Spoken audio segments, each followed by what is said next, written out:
हृदय पाजरेल असे हृदय पाजरेल. तुम्हाला एक सांगू का, प्रसादिक लोकांची वाणी सांगितली पाहिजे. ट्रकनं पुस्तकं लिहिलेत काही लोकांनी, आपले पुस्तक वाचा.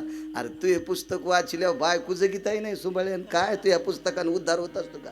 प्रसादिक लोकांची वाणी सांगितली पाहिजे, मग आपल्या वाणीला प्रसाद प्राप्त होत असतो. वाचा सिद्धी पावाल आज्ञापक व्हाल विठाला विठा.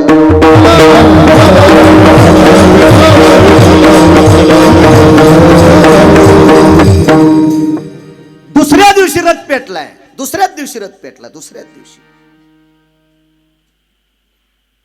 प्रमोदवा रथ जळाला कधी माहितीये का? 18व्या दिवशी. पण कधी? अर्जुन आणि कृष्ण परमात्मा खाली उतरल्यावर. या दोघांना खाली उडी टाकल्याबरोबर हा मालक ध्वजावरचा बाजूला गेला आणि रथ कापरासारखा दंडन पेटला. एकच विचारलं सिद्धांत, न्याय श्रुतीने न्याय केला. जगातली पहिली पत्रकार श्रुती, हुशार होती श्रुती, जगातली पहिली पत्रकार श्रुती. श्रुतीच्या अगोदर कोणी पत्रकार नव्हतं. श्रुतीने न्याय विचारला, भगवान तुम्ही अर्जुनाला खाली ढकललं, तुम्ही उडी टाकली, रथ कसा जळाला? बाई रथ कधीच पेटला होता श्रुती माते, पण हा पठ्ठ्यावरी बसला होता म्हणून रथ जळत नव्हता. म्हणून जगाचा बाप वाचला, आणि जगाच्या बापाचं ज्या वारकऱ्यावर प्रेम आहे ते वारकरी सुद्धा वाचला. अश्वसेनाच्या तडाख्यातून जर अर्जुनाला वाचवायचं काम कोणी केलं असेल तर ते फक्त मारुतीरायानं केलं. आणि विश्वाच्या मालकाचं मनोगत सिद्ध ठेवायची ताकद फक्त मारुतीरायात होती. म्हणून तुकोबाराय पहिल्या कडव्यात नमस्कार करतात. शरण शरण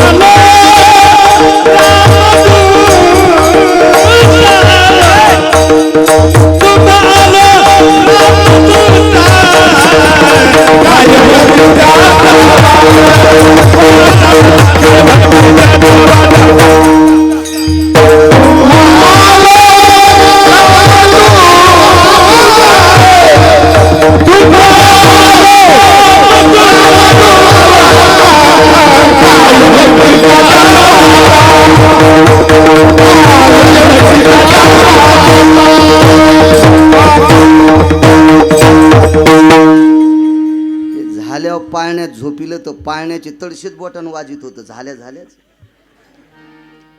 इतकं चोपळ वासरू. एक विनंती करू का, पण कोट्यावधी रुपये जरी दिले तरी ढोलकी वाजू नका, कारण भगवान शिवजीनं आरक्षित केलेलं वाद्य. आता नका ना दिला. एखाद्या भागवतकारानं 10-5 लाख दिले तरी त्याच्या भागवतात वाजू नका. भागवत तर माणसाचं नसतं, भागवत कृष्णाचं असतं.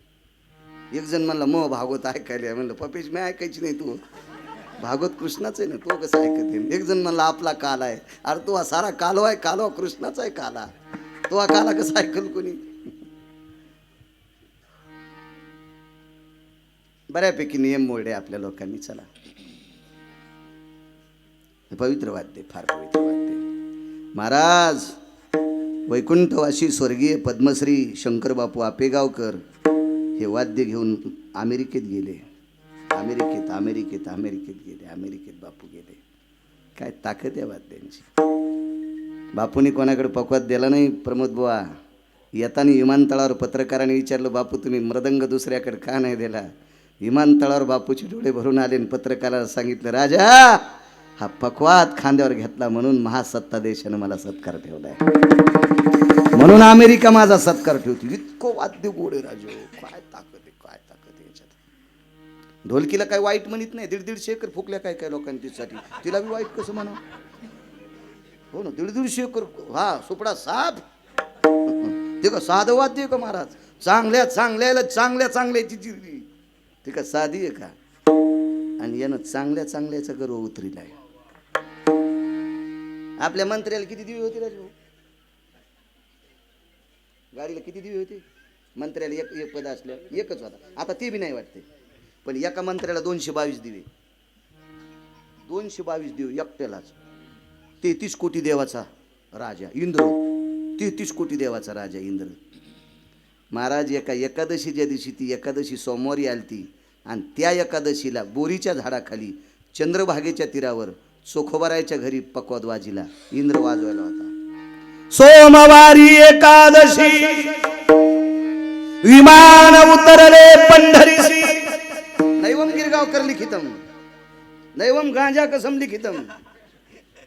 गाथा बघा लक्षात येईल. आणि त्या दिवशी मृदंग वाजवायला इंद्र होता. महाराज 50% पाप कायमचं जळालं. इतकी ताकद या वाद्यात आहे, इतकी ताकद आहे. तुम्हाला एक सांगू का, माझ्या जीवनामध्ये फिरून ढोलकी वाजविणारा माणूस पाहिला, माग ढोलकी वाजून माणूस पाहिला युट्यूबला. वरी ढोलकी फेकल्याच्या नंतर 4 सेकंदात ढोलकी कमरापर्यंत तो वाजवित होता. पण त्या माणसानं ढोलकी वाजणं बंद केलं आणि आता तो माणूस महाराष्ट्रात कीर्तन करतोय. काय पक्वादाचा पुरुषार्थ आहे. पक्वाद वाजणारा जर भागवतात ढोलकी वाजित असेल तर त्याच्या जीवनातली ती अधोगती आहे. विठाला विठाला.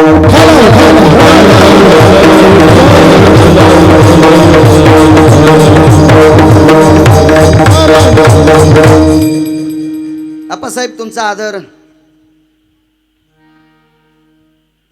आमचे काकडे महाराज माऊली यांचा आदर म्हणून 5-10 मिनिटं एक पुरावा सांगतो. मारुतीरायाच्या पाया का पडतात. उदाहरण क्रमांक 3. रावणाचं आणि प्रभू रामचंद्राचं युद्ध चालू.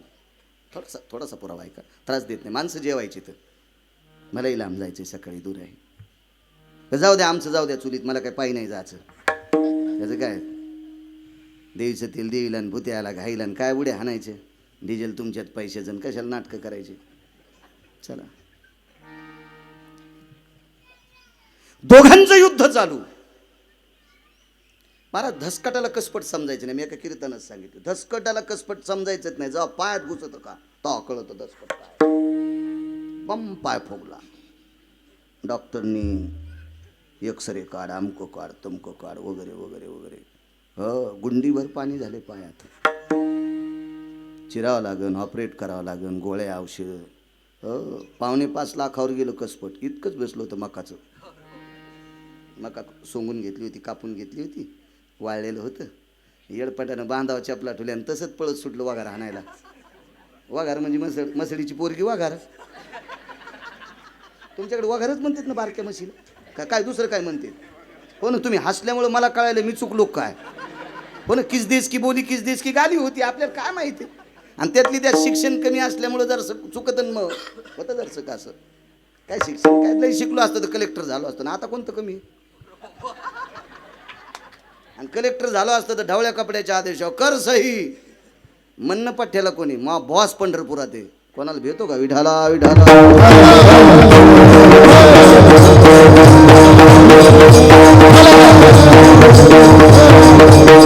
काय बुद्धिवाद चांगला आहे. मला गाणे 200-400 पाठ आहेत, म्हणत नाही तो भाग सोडून द्या. शिव्या 250 पाठ आहेत शिमग्याच्या.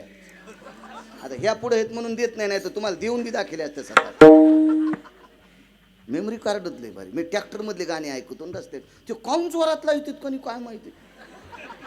का त्याला वाटतं विश्व बहिर आहे का काय. त्याच्या पुरता आवाज लावानं. त्या गाण्याच्या नादात ऊसाची ट्रॉली जागेवर ठेवली आणि कारखान्यात गेला. का तू वजन करतो का सोंबळ्या. ट्रॉली मागच पाडली ना. काय मिळत नसतो यायला. मला वाटतं काही काही गोष्टीला नियम पाहिजे. डिपार्टमेंटच्या लोकांनी सांगायला पाहिजे. ऊसाची ट्रॉली अरे पसा पाणी घातले त्या शेतकऱ्यानं, लेकरा इतकं सांभाळले, त्याचा ऊस व्यवस्थित नाही ना. काय पालथी कारभार. जाऊ आपलं तोंड बारीक से बोंबलून काय होते. बोकड्याला शिंग फुटफुट वाढेन ते मला शिव मारायचा.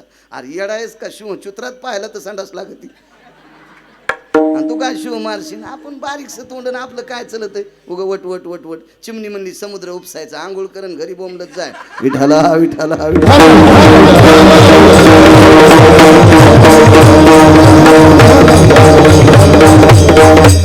युद्ध चालू आहे, कोणाला सामान्य समजायचं नाही. रावणाचा भाऊ आहे, त्याचं नाव आहे कुंभकर्ण. मारुतीरायाच्या कृपेने बिभीषण प्रभू रामचंद्राकडे आला. तुम्हाला एक सांगू का, मान्य करा नका करू, मला काही घेणं देणं नाही. मी 5 गट सांगत नाही, मी मोठ्यांचं वाक्य सांगतो. बिभीषण जर फुटत नव्हता तर 1 कोटी राम जन्माला आले असते तरी रावण मरत नव्हता आणि सीता भेटतच नव्हती. रावण मरण्याला एकमेव कारणीभूत असेल तर त्याचा भाऊ आहे बिभीषण. म्हणून तर मालकानं त्याला एक शब्द वापरला, मनशी बिभीषण शहाणा. आम्ही नाही म्हणायचं, आम्ही नाही म्हणायचं. आमचा मित्र म्हणला काय मूर्ख बिभीषण होता. म्हणलं एकदा मन सुंबळ्या लय बऱ्या म्हणून नको पाप लागन. ते म्हणला कस काय पाप लागन. महाराज म्हणले. म्हणलं महाराजांचा अधिकार मोठा होता बिभीषणाला मूर्ख म्हणण्याचा, आपला अधिकार नाही. कस काय नाही. बिभीषणानं भजन केल्यावर मारुतीराय घर जाळू शकत नव्हते, इतका बिभीषणाचा भजनाचा दर्जा होता. आपला दर्जा साधा आहे का. चालू भजनात तंबाखू घोंगडी साधा दर्जा आहे का आपला. आपण घोंगड्याला डाग पाळले. काय दर्जा आहे आपल्या भजनाचा. वा वा वा वा वा, किती मोठा दर्जा आहे. लंकेशी उरले बिभीषणाचे घर, लंकेशी उरले बिभीषणाचे घर. कारण हृदयी सीतावर म्हणून या, हृदयात सीतेचा पती होता बिभीषणाच्या, म्हणून घर. हा झाला गाथ्याचा पुरावा, शपथ पुरावा. ऐका.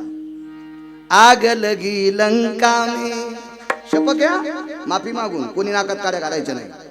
शपथ आहे, गाथ्यातलं नाही. अगोदर गाथ्यातलं सांगितलंय, आता शपथ आहे. आग लगी लंका में हलचल मचाई, विभीषण की कुटिया कैसे बचाई रे, कैसे बचाई. आग लगी लंका में हलचल मचाई, एकट्या बिभीषणाचं घर कसं वाचलं. हृदयी सीतावर म्हणून या. अभंगचे वक्ते बाबा म्हणायचे. हे काही काही लोक काल परवा दात पडल्यावर जैन माळी घातल्या का ते म्हणते शपक अभंग म्हणला. अरे गाणे म्हणणाऱ्यापेक्षा बरा आहे ना सुंबळ्या. गाणे म्हणल्यापेक्षा बरा आहे ना. शपक का असं ना, पण अभंग आहे ना तो, गाण्यापेक्षा बरा आहे ना. तुका म्हणे अग्नी झाला से शीतळ, प्रतापे सबळ नामाची, प्रतापे सबळ नामाची.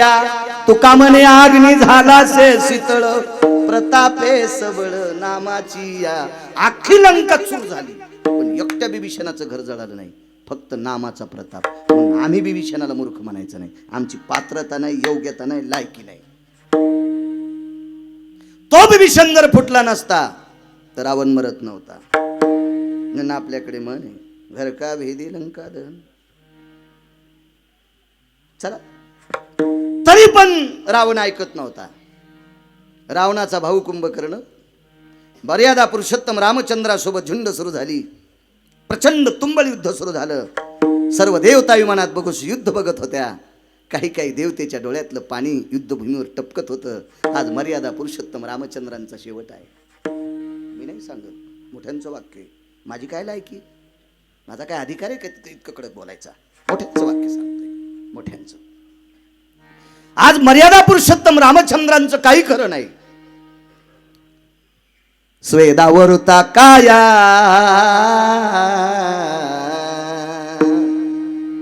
वल्कल्लामधून घाम, स्वेद म्हणजे घाम, त्या कायेतनं घाम पायात येत होता आणि पायाच्या तळव्यातून घाम युद्धभूमीवर आदळत होता. बेचैन झाले प्रभू. तेवढ्यात मारुतीराय जवळ आले. काय प्रभू, काही नाही रे. हनुमंता, माझे बाबा गेलेत म्हणे.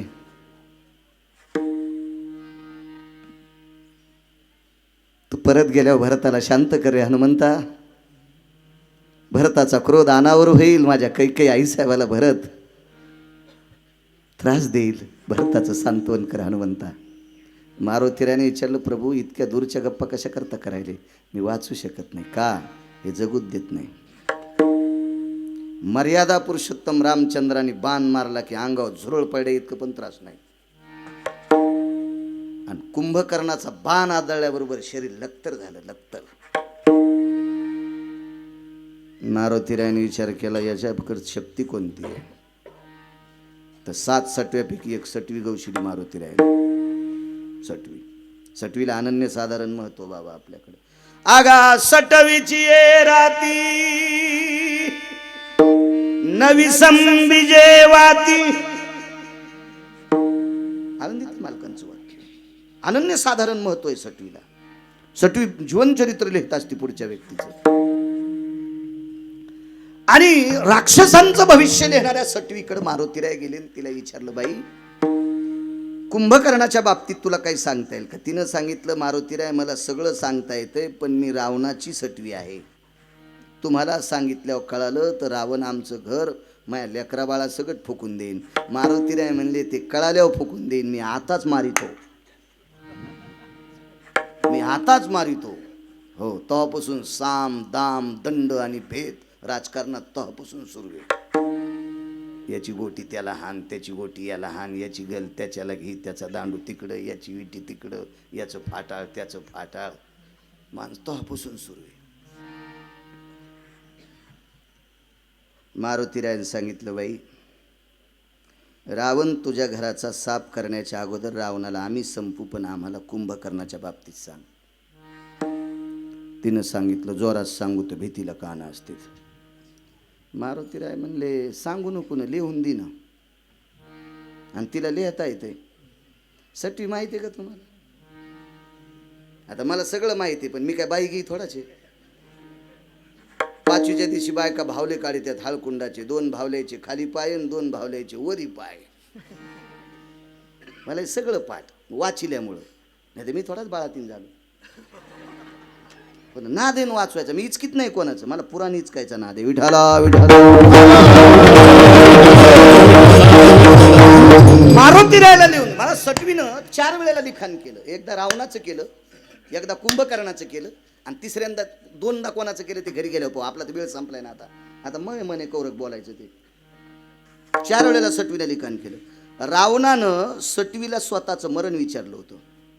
मरण विचारलं. वैकुंठवासी साहेबराव महाराज कोठाळकर सांगायचे, मोठी व्यक्ती, निष्ठावंत वारकरी. किती निष्ठावंत सांगू तुम्हाला.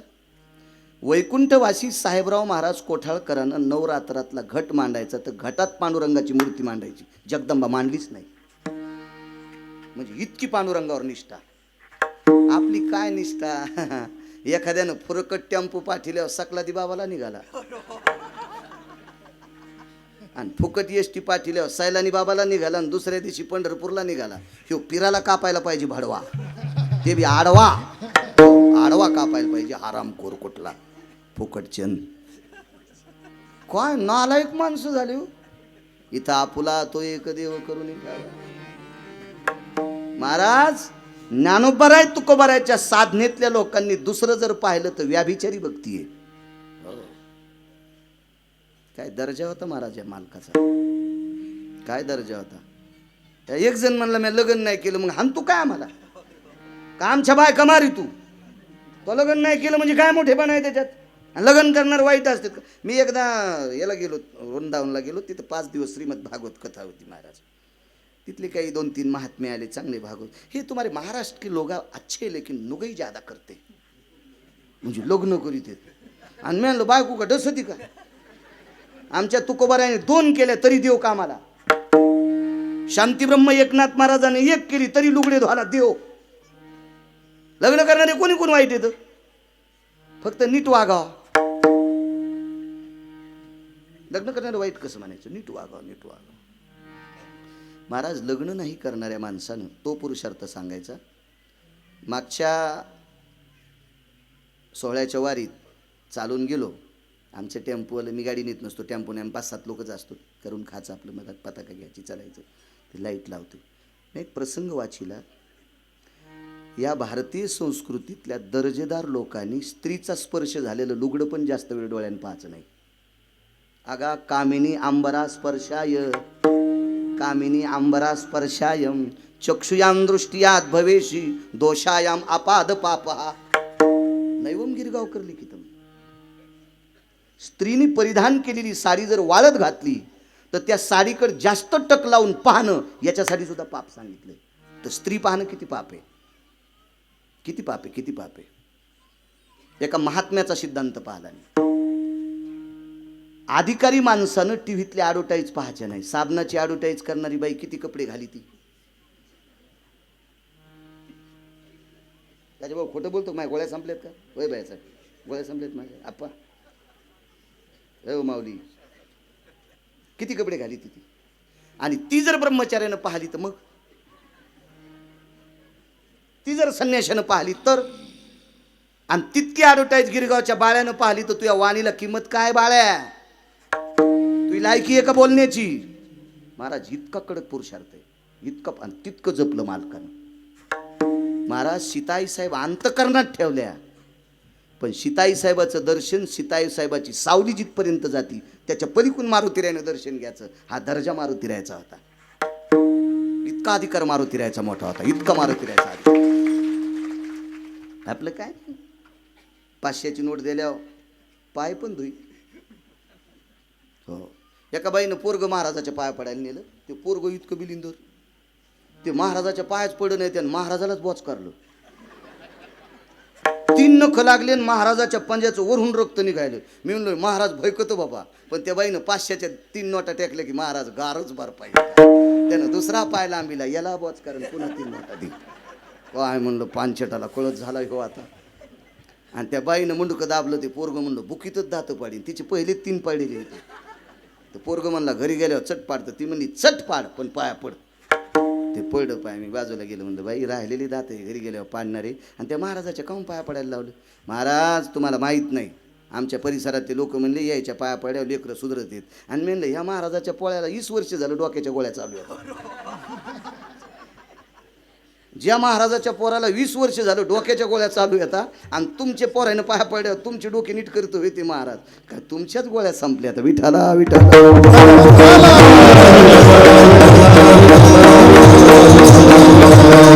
महाराज साधू तपासताना विचार करून तपासायचा. पाणी पिना छान के, गुरु करना पछान के. कोणाच्या नाही पाया पडायचे. पवित्र मस्तक हरामखोराच्या पायावर टेकायचं नाही. नाही, नुसता बुद्धी आहे म्हणून डोकं नाही लावायचं. बुद्धीचा काय विचार करता? APJ अब्दुल कलाम मुस्लिम समाजाची होती, पण गीतेचे 3 अध्याय पाठ होते.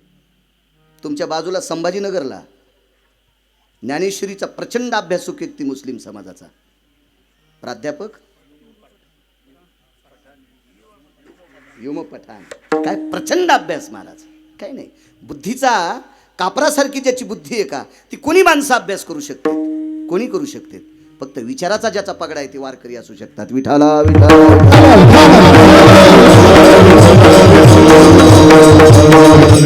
काय नाही, विश्वाच्या मालकानं सामावून घेतलं. मी दर महिन्याच्या वारीला जातो. माझ्यासोबत एक जामदे गावचं पारधी समाजाचं पोरग आहे.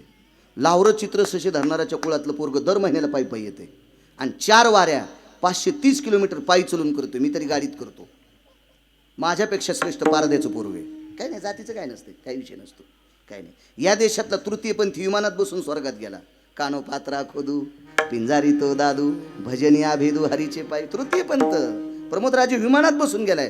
त्या लागी विमान पाठविले. काय ताकद आहे महाराज भजनाची. काय माणसाचं आचरण शुद्ध असलं ना, जगाचा बाप त्याला हृदयात घेत असतो, हृदयात घेत असतो.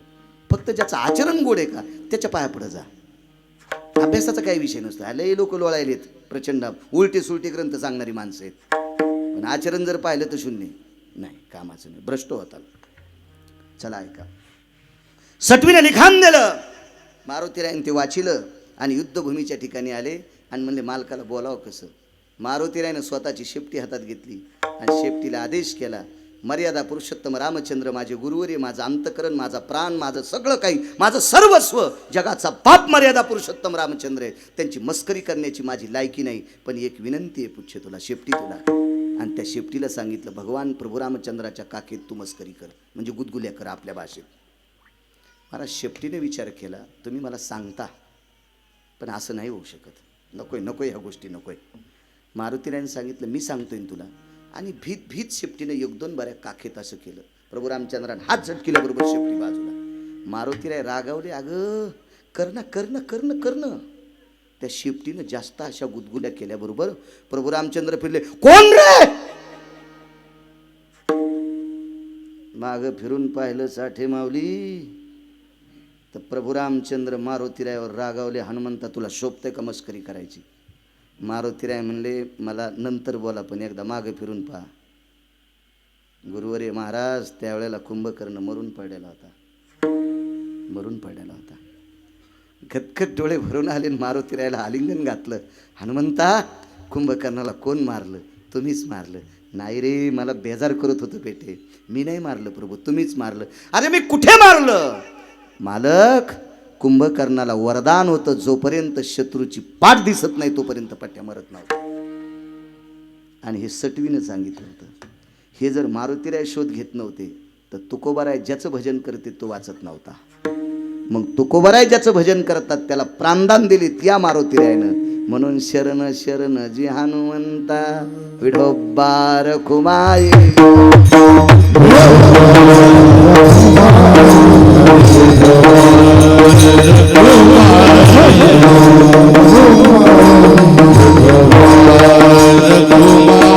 Come on.